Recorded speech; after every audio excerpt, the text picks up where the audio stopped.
덴버시 현장로교회 성도 여러분 반갑습니다. 2021년 2월 11일 목요일 굿모닝 자이언 덴버 보내드립니다. 오늘은 우리 계속해서 예레미야의 9번째의 설교에 대하여 함께 묵상하면서 은혜 나누기를 원합니다. 예레미야의 9번째 설교는 예레미야 21장부터 23장 8절 말씀까지인데요. 오늘은 예레미야 22장 10절부터 23절 말씀을 통해서 살룸, 유다의 왕 중에 살룸, 즉 여호 아하스에 대한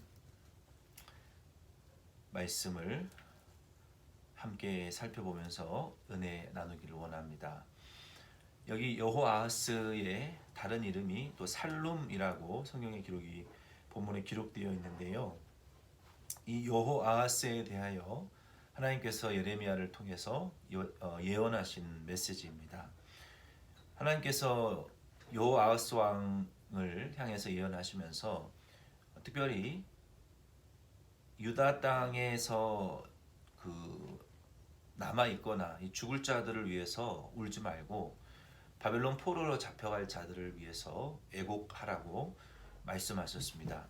왜냐하면 이 바벨론 포로로 잡혀간 사람들 중에 대부분은 죽게 될 것이고 소수만 돌아오게 될 것이기 때문에 하나님께서 포로로 잡혀가 고통당할 그들을 생각하며 그들을 위해서 울라라고 말씀하셨습니다. 이 살룸 여호아하스 왕도 이제 포로로 잡혀가게 되는데요. 그는 포로로 잡혀가서 두 번 다시 고국으로 돌아오지 못합니다. 그래서 그런 마지막에 비참하게 이 여호아하스는 그렇게 죽게 됩니다. 그리고 13절로 23절 말씀에 보면은 또 다른 유다의 왕 여호야김에 대한 메시지를 주셨습니다.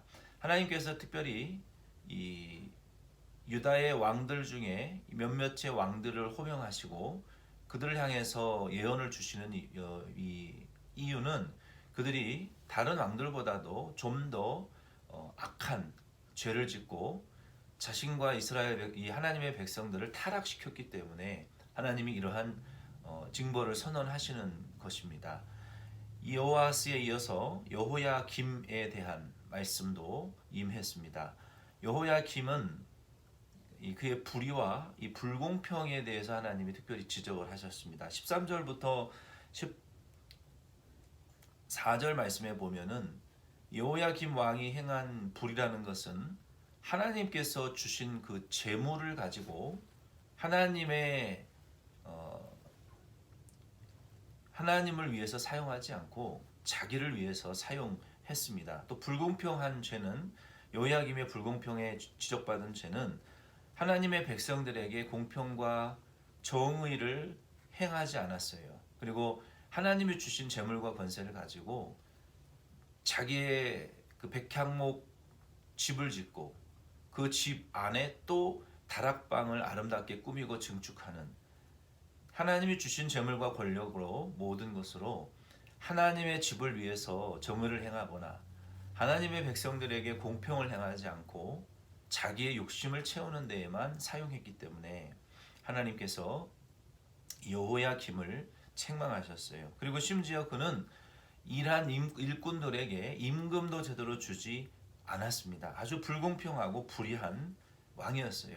하나님께서 이러한 여호야김을 책망하시면서 그의 부친 요시야의 행위를 대조하십니다.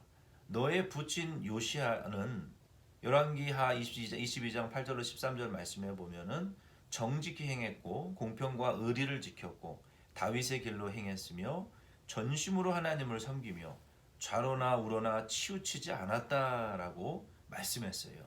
요시야 왕은 하나님이 주신 모든 권세, 모든 권력을 가지고 하나님의 성전을 건축하고 회개와 부흥의 영적인 운동을 이끌어냈고 하나님의 율법책을 성전을 정결케 하다가 발견해내서 그것을 외치고 설교하고 깨우침으로 모든 백성들이 하나님 앞에 울며 회개하고 크게 유월절을 지키며 하나님의 말씀 중심으로 성전 중심으로 하나님을 경배하고 예배드리는 공동체로 하나님의 약속의 주장을 받는 성도들로 회복시켰다면 그의 아들 여호야김은 그 모든 것을 가지고 자기 자신의 영화와 자기의 집을 백향목으로 경쟁하듯이 다른 사람들이 이런 정도로 집을 지으면 그거보다도 더 크게 넓히고 또 지은 집 안에 새로운 다락을 만들고 확장하고 꾸미는 이런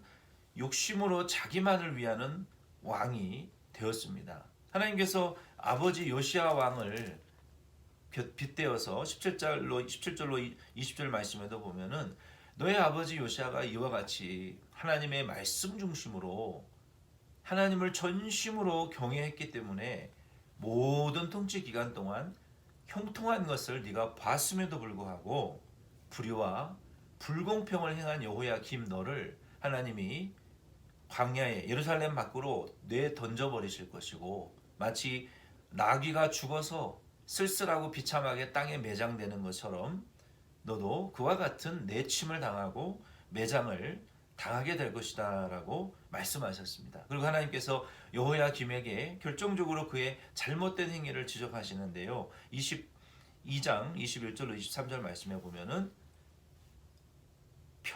여러 차례 경고했음에도 불구하고 습관적으로 순종하지 않았다라고 말씀하고 있어요. 22장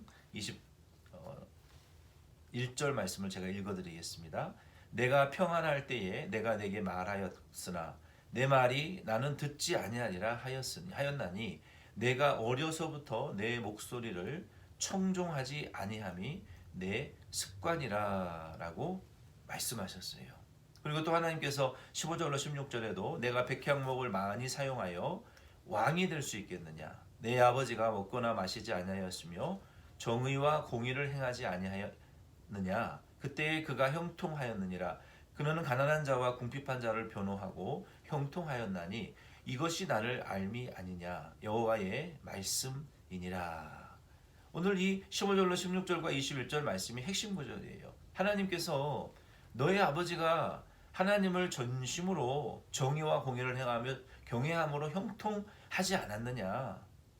이것이 가난한 자와 궁핍한 자를 돌아보는 거 계명대로 그 말씀대로 순종하는 것이 여호와를 아는 자다라고 말할 수 있는데 너의 아버지에 비해서 너는 이러한 아버지의 형통과 행위를 보고도 왜 너는 습관적으로 여호와의 말씀을 듣고도 듣지 않겠다 하고 순종하지 않느냐, 청종하지 않느냐, 그 불순종이 너의 어려서부터의 습관이 아니냐라고 말씀하셨어요. 그러므로 이 여호야김은 아마 어려서부터도 아버지의 말씀을 순종하지 않았고 하나님의 말씀을 순종하지 않더니 결국 장성에서 왕이 된 이후에도 어려서부터 습관적으로 대적하고 하나님의 말씀을 불순종하던 이 습관적으로 불순종하던 이 여호야김은 어른이 돼서도 결국은 이기적이고 참 하나님의 말씀을 순종하지 않는 이런 자로 성장하여 결국 비참하고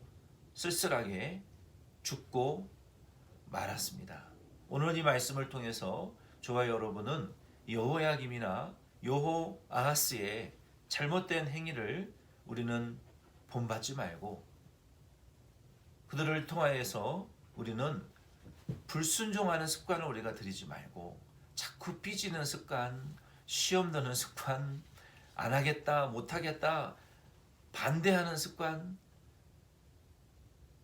반항하는, 불평하는 이런 습관, 불순종하는 습관들은 우리가 어려서부터 자꾸 버려야 됩니다. 우리 자신도 버리고 자녀도 그렇게 양육해야 되고 바로 잡아서 하나님 말씀대로 순종하고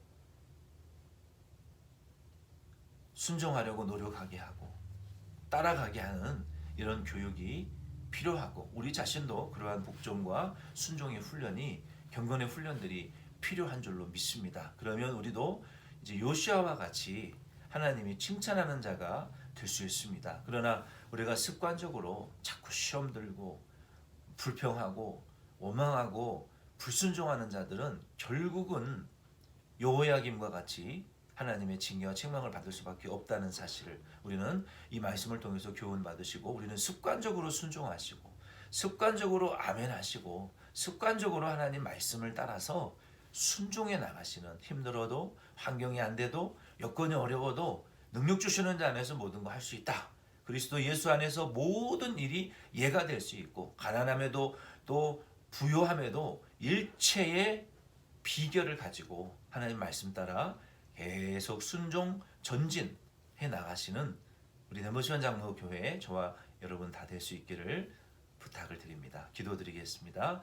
하나님 아버지, 오늘 요아스와 여호야김에 대한 교훈을 통해서 심판받는 자들의 행위의 문제를 저희들이 깨달았사오니, 우리도 그들과 같이 평소에 반항하고 대적하고 불순종하지 않게 하여 주시고, 하나님의 말씀과 우리 안에 성령의 감화와 우리 안에 주시는 영감과 진리의 인도를 세미한 음성으로 우리를 인도하시고 권면하시며 우리를 이끌고 가시는 우리 예수님의 그 음성과 우리 성령님의 인도하심을 늘 습관적으로 순종하고 늘 주님의 길을 인정하며 그 의의 길을, 바른 길로, 좁은 길로 걸어 나아갈 수 있는 우리 자신 모든 성도님들과 우리 대모시원 장로교회가 될 수 있도록 축복하여 주옵소서. 오늘 하루도 우리 모든 성도들의 출입과 범사에 눈동자와 같이 지켜주시고 임마누엘로 동행하시며 때를 따라 돕는 은혜를 더하여 주옵소서. 예수님의 이름으로 기도드립니다. 아멘. 여러분 수고 많이 하셨습니다. 금요일에 봬요.